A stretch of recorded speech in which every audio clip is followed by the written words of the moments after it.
नमस्कार दोस्तों, आरोग्यम टीम में आप सभी का मैं अवनीश मिश्रा स्वागत, वंदन और अभिनंदन करता हूं और आशा करता हूं कि आप सभी का परिवार सुरक्षित है और आप भी सुरक्षित हैं। दोस्तों, इस वीडियो में मैं आपको बताने वाला हूं जैविक खेती क्या होती है और इस जैविक खेती में हम किस तरह से लागत को कम करके उत्पादन को बढ़ा सकते हैं। जैविक खेती का मतलब क्या होता है, तो अंत तक इस वीडियो में बने रहिए क्योंकि ये वीडियो आपके काम का है। आपकी लागत को कम करके उत्पादन बढ़ाएगा। अभी खरीफ का समय चल रहा है, सोयाबीन की पैदावार बढ़ाने के लिए ऐसे क्या कदम उठाए जाएं जिससे आपकी पैदावार बढ़े और आपकी उन्नति हो, आपका उत्पादन बढ़े तो फायदा बढ़े। लागत को कम करके उत्पादन बढ़ाने का ये बहुत जबरदस्त फार्मूला है, इसको अंत तक देखते रहिएगा। ये वीडियो जरूर देखिएगा, चैनल सब्सक्राइब करिए और बेल आइकॉन जरूर दबाइए क्योंकि ये बेल आइकॉन दबा के ही आप हमारे वीडियो को सबसे पहले पा सकते हैं। तो भूलिएगा मत, ये वीडियो तक बने रहिएगा।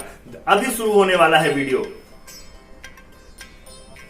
1 मिनट, वीडियो देखे बगैर स्किप मत करना। धन्यवाद।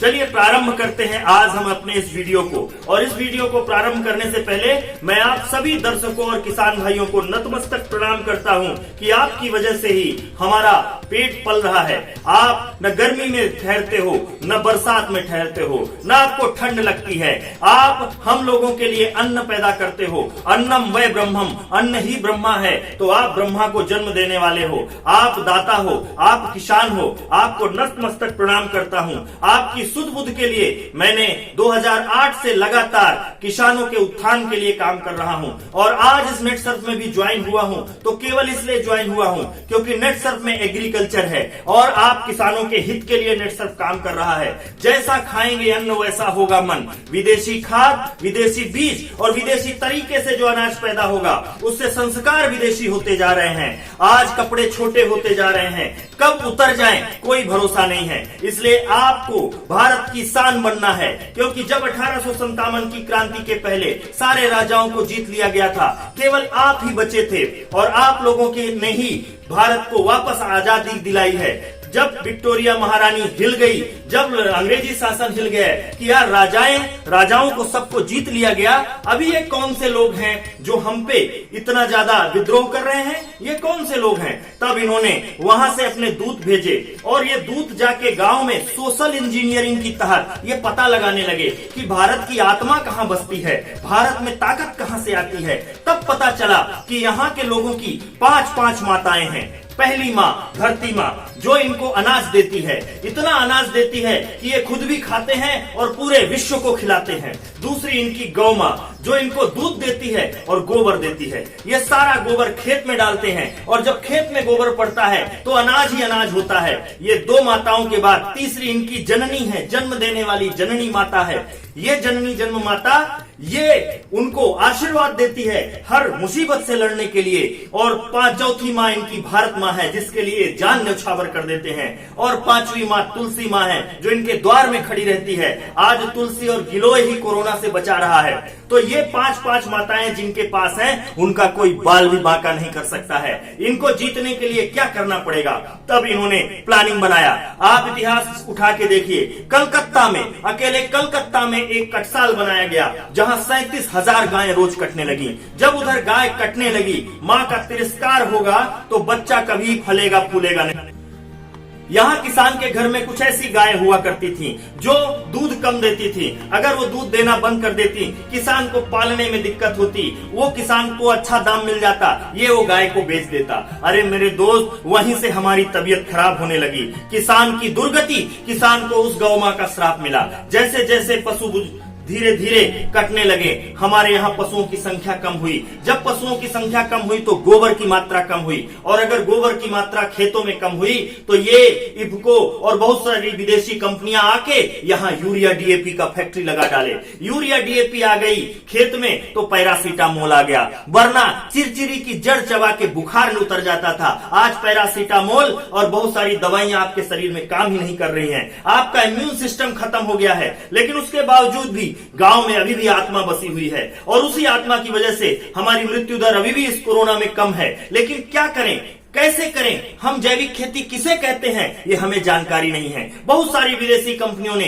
जैविक खेती की परिभाषा ऐसी बदल दी कि आप जैविक खेती करो, आपका उत्पादन कम हो जाएगा, आप जैविक खेती करोगे तो आपको झंझट लगेगा। ये दोस्त, मैं आज आपको बताने वाला हूं, जैविक खेती में सबसे कम की लागत में आप यूरिया डीएपी को भगा सकते हो अपने साथ। तो तैयार रहिए, मैं आपको आगे बताने वाला हूं।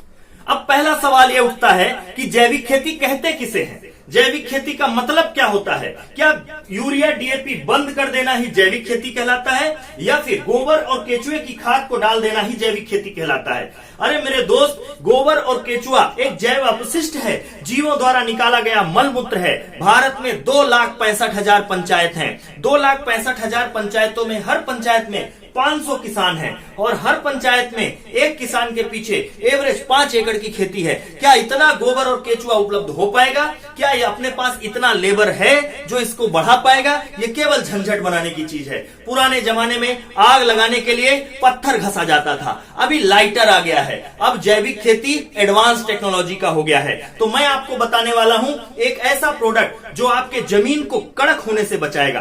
क्यों? क्योंकि यूरिया में 46% नाइट्रोजन होता है, बाकी का जो 54% होता है वो पेट्रोलियम पॉलीमर प्रोडक्ट होता है, जो जमीन को हार्ड करते जा रहा है। जमीन हवा नहीं ले पा रही है, उसको मुंह बंद हो गया है, उसको भी कोरोना हो गया है, ये इन्फेक्शन ऐसा हो गया है कि वह सांस नहीं ले पा रही है। जब ऑक्सीजन की सप्लाई पौधे जमीन में नहीं होती तो जमीन में ऊपर की परत कठोर होती जा रही है। जिस जमीन में कभी लकड़ी का हल चल जाता था, आज पावर ट्रैक्टर नहीं चल पा रहा है। तो सबसे पहले हमारे पास एक ऐसा तत्व है, एक ऐसा प्रोडक्ट है जो आपके जमीन को भुरभुरी कर देगा, जिसका नाम है set, soil health enhancement technology. ये सेट क्या काम करता है? Set, soil health enhancement technology, ये इजराइल की एक नैनो टेक्नोलॉजी है। और इस प्रोडक्ट के अंतर्गत आपको मैं बताऊं कि इसमें 1 ml में 1×10⁻12 CFU जीवाणु हैं, जो जीवाणु जमीन में जाके फर्मेंटेट करते हैं और बैक्टीरिया डेवलप कर देते हैं। देखिए मेरे दोस्त, जैसे जैसे जमीन में जीवाणु बढ़ना चालू हो जाएंगे, वैसे वैसे जमीन भुरभुरी चालू हो जाएगी। आप जब जमीन में लगातार सेट डालोगे तो जड़ों का विकास बढ़ना चालू होगा, और जड़ों का विकास जब ज्यादा बढ़ेगा, सेमिनल ज्यादा जड़ बढ़ेंगी, तो पौधे का शरीर तंदुरुस्त होगा, क्योंकि भोजन सोखने की शक्ति बढ़ा देगा। मतलब पौधे में मुंह की मात्रा ज्यादा कर देगा। पौधे पत्तियों से नहीं, नीचे जड़ों से भोजन अवशोषित करती हैं और सूर्य के प्रकाश से फोटोसिंथेसिस करती हैं। यहां पे ये काम क्या करेगा? यहां पे जो एक सेट काम करेगा, वो set soil health enhancement technology मिट्टी की हेल्थ को सही कर देगा। अभी जमीन सुधर गई, अब हमको चाहिए पौधे में। पौधे की 5 अवस्थाएं होती हैं। पहली होती है भ्रूणावस्था, जिसमें बीज अंकुरित होता है। दूसरी होती है बाल्यावस्था, जिसमें वो फुटाव मारता है। तीसरी होती है किशोरावस्था, जब फूल लेके आता है। और चौथी होती है गर्भावस्था, जब दाना भर रहा होता है। और 5वीं प्रौढ़ावस्था। ये 5 अवस्थाओं में सबसे पहले बीज उपचार के समय अगर आपने सेट ये जो प्रोडक्ट जो मैं बताने वाला हूं, ये हमारा स्मार्ट प्रोडक्ट है। मतलब नेटसर्फ का एक स्मार्ट खाद। ये स्टीम रिच में अलग अलग समय में अलग अलग काम करने की ताकत होती है। अगर आप इसको बीज अंकुरण के समय स्प्रे करते हो, बीज के ऊपर स्प्रे करके बीज की बुआई करते हो, तो यह बीज संस्कार हो जाता है। और बीज संस्कार के बाद इसके अंकुरण 90-92% हो जाते हैं। अब यही स्टीम रिच को अगर आप बुआई के 20 दिन बाद स्प्रे करते हो, तो ये क्या करता है? फुटाव लाता है, ब्रांचेस लाएगा और नीचे जड़ों का भी विकास ज्यादा करेगा, वेजिटेबल ग्रोथ कर देगा। और फिर जब इसके बाद फूल के आने के पहले जब आप इसको स्प्रे करते हो, तो ये पौधे के ऊपर जब स्प्रे होता है, तो ये जो स्टीम रिच है, ये ज्यादा फूल लाने का काम करेगा और एक काम, फूल गिरने से बचाएगा। और फिर जब आप गर्भावस्था में डालोगे, जब फल बनने लगेंगे, ऐसे समय में जब आप स्टीम रिच का इस्तेमाल करोगे, तो यह स्टीम रिच क्या काम करता है? फल की भराव और उनके अंदर स्टोरेज की मात्रा बढ़ा देता है, जिससे इसके अंदर जो जिबरलिक गिबरलिक और ऑक्सीन हार्मोन्स होते हैं, ये पौधे के पूरे बॉडी के अलग अलग समय में अलग अलग क्रियाविधि को एक्टिवेट कर देते हैं। ऐसा प्रोडक्ट वर्ल्ड में किसी के पास नहीं है, केवल नेटसर्फ के पास है। तो ये जो सेट हो गया, ये जमीन भुरभुरा कर दिया। स्टीम रिच हो गया, ये पौधे के हार्मोनल बैलेंस को सही कर दिया। अभी जादुई प्रोडक्ट बायो 99 है। ये बायो 99 क्या काम करता है? ये बायो 99 पौधे में जो रंध्र छिद्र होते हैं, जहां से भोजन का अवशोषण होता है, वहां से स्टीम रिच और सेट को पौधे के शरीर में लेके जाने की काम करता है। और सबसे प्लस पॉइंट, ये पानी का पृष्ठीय तनाव तोड़ देता है। ये पत्तियों के ऊपर स्प्रे करने के बाद ये इसको फैलाने का और चिपकाने का भी काम करता है। ये मिक्सर की तरह काम करता है। अभी हमको इसकी लागत कितनी लगती है? जो सेट है वो सॉइल हेल्थ इन्हांसमेंट टेक्नोलॉजी, ये अगर आप स्प्रे करते हो, अगर मैं सोयाबीन की बात करता हूं, तो स्प्रे करते समय आपको एक 15 लीटर के पंप में 15 ml डालना है। दूसरा प्रोडक्ट है अपने पास स्टीम रिच, ये भी आपको 15 लीटर के पंप में 15 ml डालना है। और तीसरा प्रोडक्ट बायो 99, ये आपको 5 ml पर पंप डालना है 15 लीटर में। मतलब 1 लीटर पर ml स्टीम रिच और सेट, 3 लीटर पर ml बायो 99। ये तीनों प्रोडक्टों को आप एक साथ टंकी में डाल के स्प्रे कर सकते हो। सावधानी क्या बरतनी है? स्प्रे पंप को अच्छे से साफ सुथरा करना है। इसमें खरपतवार नाशक और बहुत सारे ऐसे सिस्टमैटिक या कॉन्टेक्ट पॉइजन का इस्तेमाल ना हुआ हो, तब आप इसमें डालिए, स्प्रे कर दीजिए। कितनी बार करना है स्प्रे? ये स्प्रे आपको करना है पौधे लगने के 20 दिन बाद पहला, उसके 20 दिन बाद दूसरा, उसके 20 दिन बाद तीसरा, और अगर और अच्छा दाना भराना है तो 4 स्प्रे आप करिए। अभी खर्चा कितना लगेगा? एक पंप का खर्चा हुआ, एक स्टीम रिच का एक पंप का खर्चा आता है लगभग 25 रुपया, दूसरा का 18 रुपया, सेट का खर्चा आता है, और 14 रुपया खर्चा आता है आपका बायो 99 का। ये तीनों प्रोडक्टों का आपको जो खर्चा लगता है वो 57 रुपया पर पंप का खर्चा लग रहा है।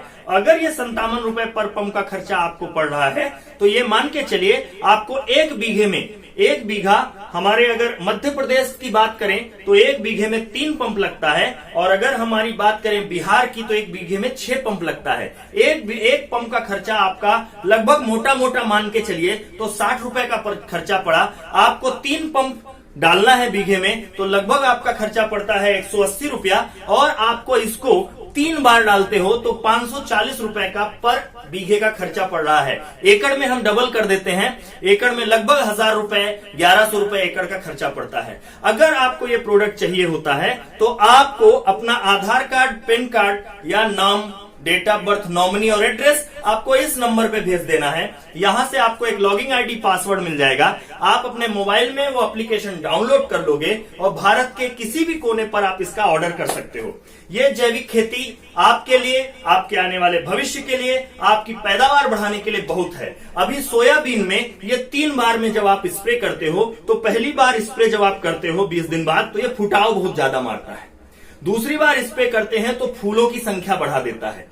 तीसरी बार जब स्प्रे करते हैं तो ये दानों की साइज और चमक और भराव बढ़ा देता है। अभी आप आगे कुछ वीडियो के क्लिपिंग देखेंगे, थोड़ी थोड़ी क्लिपिंग है जिसमें जिन्होंने इस्तेमाल किया है उसको इसमें क्या फायदा हुआ है ना? हाँ, आ सकते हैं।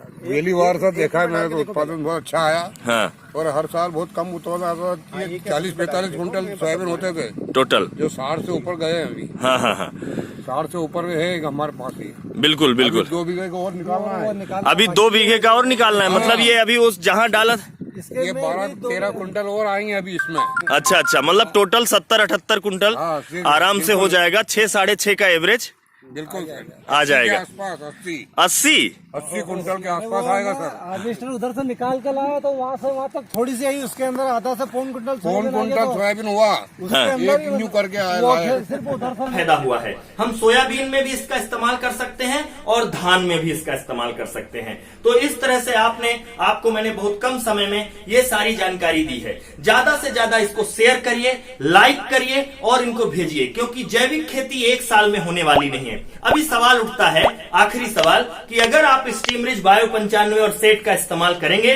तो क्या यूरिया डीएपी को बंद कर देंगे? जरा देखिए, 50 सालों से जो नशा खेतों में डल रहा है उसको एक दिन में बंद नहीं किया जा सकता। अभी जैसे जैसे आप इस खेती का इस्तेमाल करेंगे नेट सर्फ का, वैसे वैसे आपका जो लागत है वो धीरे धीरे यूरिया डीएपी की कम होती जाएगी, और एक समय ऐसा आएगा कि आपको 1 एकड़ में बहुत कम मात्रा में नाइट्रोजन और फास्फोरस देना पड़ेगा। हवा में 78% नाइट्रोजन है और जमीन में जो नाइट्रोजन है वो नाइट्रेट के रूप में परिवर्तित होता है, तभी पौधे लेते हैं। तो हमारी ये जो स्टीम रिच, बायो 95 और सेट है, ये बहुत जबरदस्त रिजल्ट देता है और हमारे सारे किसान भाइयों ने 30 से 40% पैदावार बढ़ाई है। अधिक जानकारी के लिए चल रहे नंबर पर आप संपर्क करिए और बेल आइकॉन जरूर दबाइए।